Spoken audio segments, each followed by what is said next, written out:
If you're watching on Peacock, download the app. That's our streaming partner. You'll be able to see Matt LaFleur, the Packers head coach, who joins us on the program. His 7th season there. Come on in, Coach.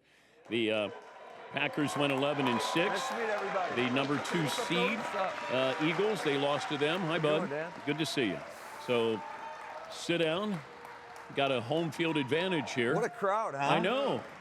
9 o'clock in the morning, drinking some beer. Only in Green Bay. They started showing up at 3:30 in the morning. For tomorrow night's draft. Yeah. It's a hell of a deal. I know.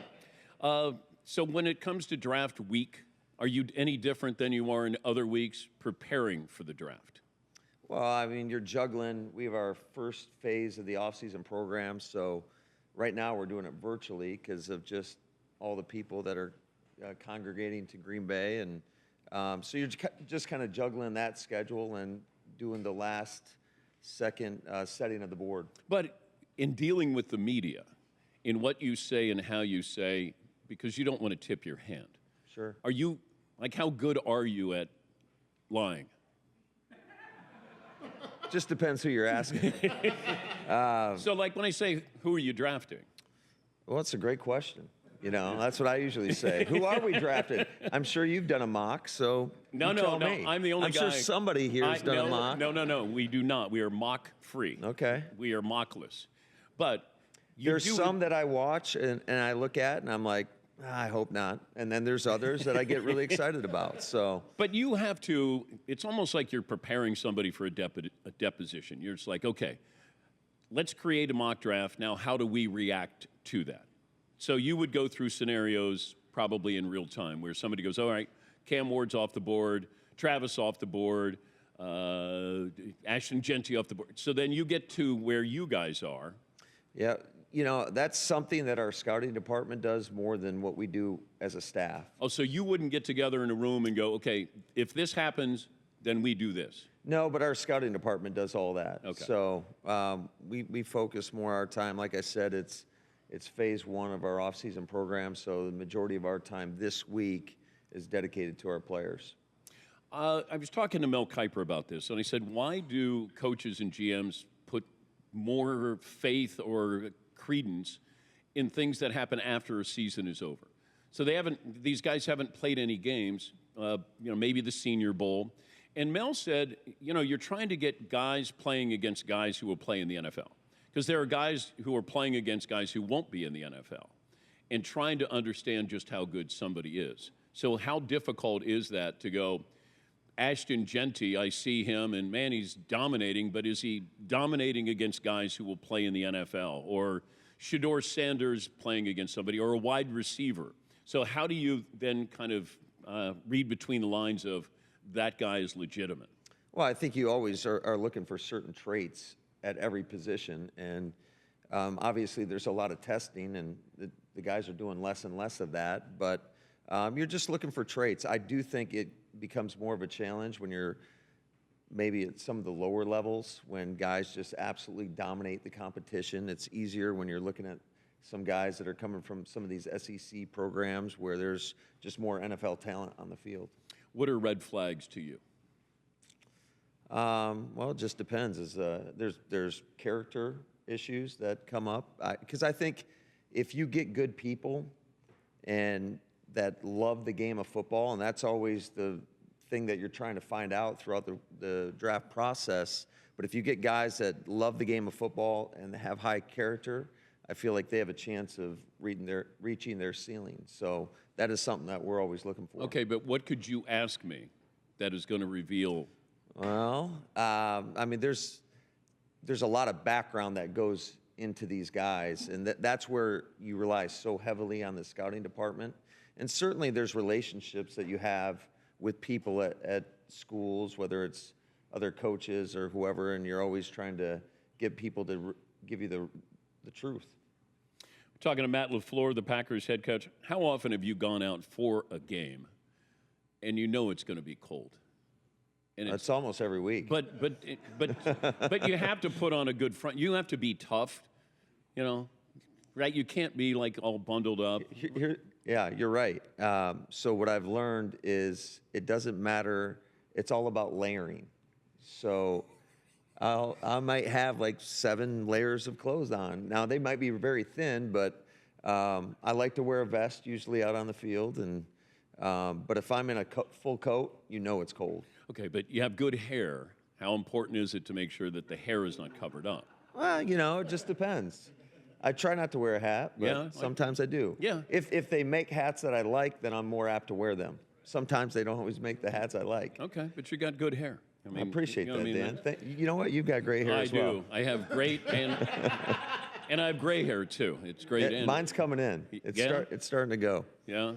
How long did it take you to get over the loss to the Eagles? I mean, you got to flip the script pretty quickly. Obviously, it's disappointing, but I think that when you look at them, I think they were the best team probably in the NFL, and they proved it. We do get caught up on quarterbacks and wide receivers and all of that, and really it's offensive and defensive lines. It's a big, Right? big player. I mean, you look at they were dominant up front on both sides of the ball.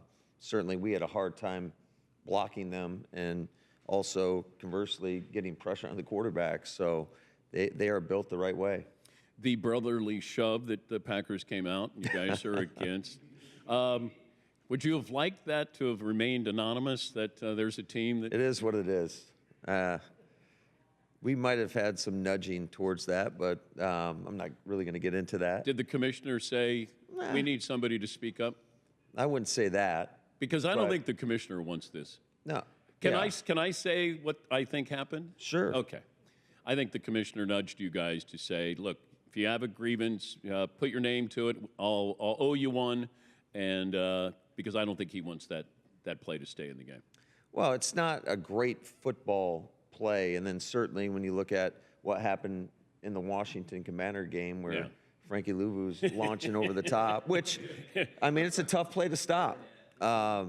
We've actually had more success, and we had some studies ran.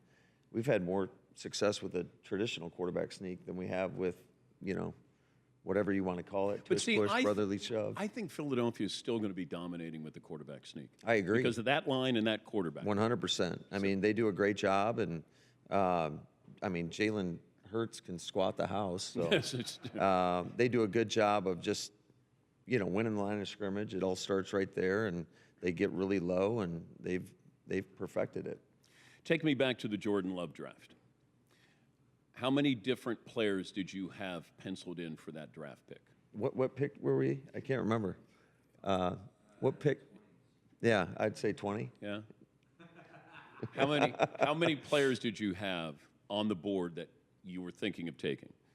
If the draft played out how you thought it would. Yeah, there were certainly a couple, and I think it's a credit to Goody and his staff just having that vision of if you don't have a quarterback in today's game, you're screwed. Yeah. So let's just throw it out there. It's just tough. So you need to have that position solidified, and we're lucky we got him because I think he's not only a great player, but I think he's an even better person. And I just love the energy he comes in with each and every day, and he works his tail off, and he's continuing to develop as a leader.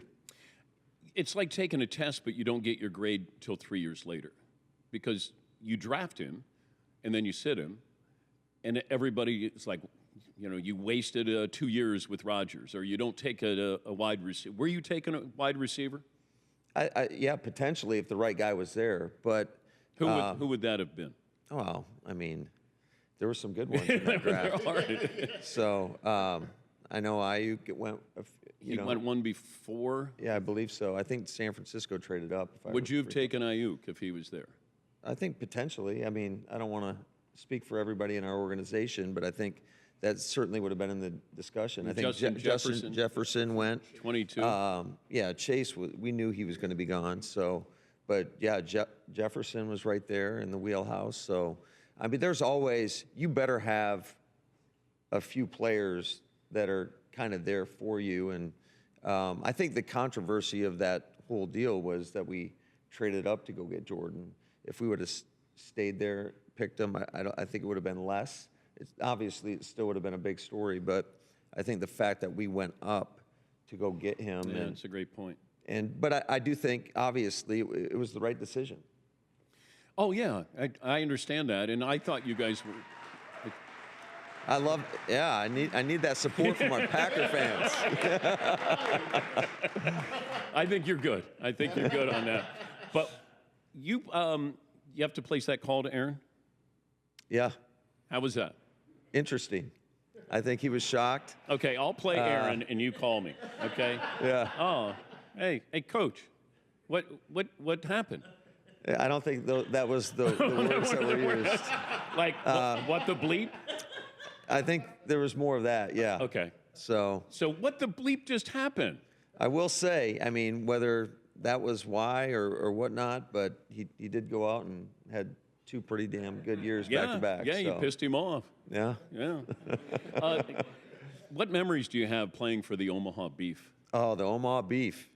Probably the rump roasters, which were these 300-pound men, 300-plus pound men that would go out there at halftime and perform for the crowd. That's what you remember? No, not really, but just thought it was a good story. What kind of quarterback were you for the Omaha Beef?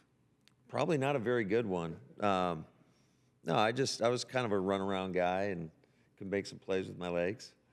Do your players ever bring up your career? No. They No. don't. Do you ever bring up your career? I'm sure they do behind my back and probably make fun of me a little bit, but Do you have your Omaha Beef jersey? I do not. Damn. I'd love to have that. I'd love to hang that in the man cave. Yeah, that'd be great. If you ever found your Omaha Beef jersey. I don't think I think the budget was a little bit different. They probably reused that for the next 5 years, so. Sometimes we get caught up in, oh, you never played the game, but you played the game, you didn't play, at the NFL level. Sure. How much does that impact you, do you think, when you're, especially when you're calling plays and trying to put yourself in the position of Jordan or Aaron?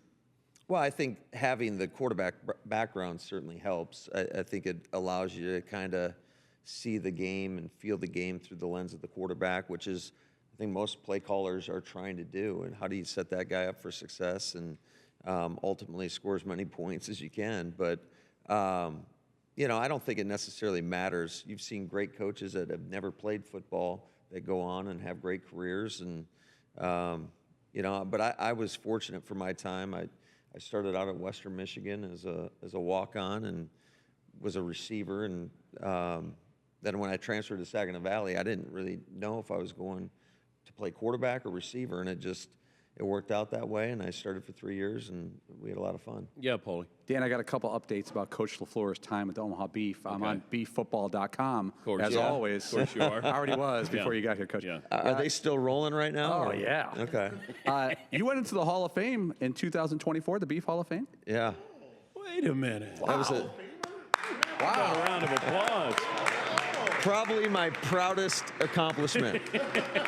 And Dan, also, if you go to their website, you can get custom jerseys, so you could have one made for yourself, Coach. You know what? Maybe my wife can do that for me for my birthday or something. Christmas. That'd be nice. Nice little beef gift there. It's great to see you. Thank you for joining us. Absolutely. And good luck with the draft. Who are you taking again? That's a great question. Okay, that's right. Great, a lot of unknowns in this draft, guys. A lot of unknowns. So Wait, there they are, right there. who are we taking? You guys tell me. I don't know. You guys. I don't know. Pick 23. You don't normally take a wide there you go. receiver. Now you're going to take a wide receiver. What do the fans want? I'm sure they want some wide receivers. Yeah. Yeah, they I want get it wide all the receiver. time. So I go to my kids' basketball events, and certainly somebody will just slip me a piece of paper with their pick for us. Of course. So, Yeah. yeah. And then you could go, oh, I never thought about that. Yeah. Thanks. I never would have Yeah. known that. Man, maybe you get a wide receiver. We'll see. Okay. Thanks for joining us. He is Matt LaFleur, the Packers head coach.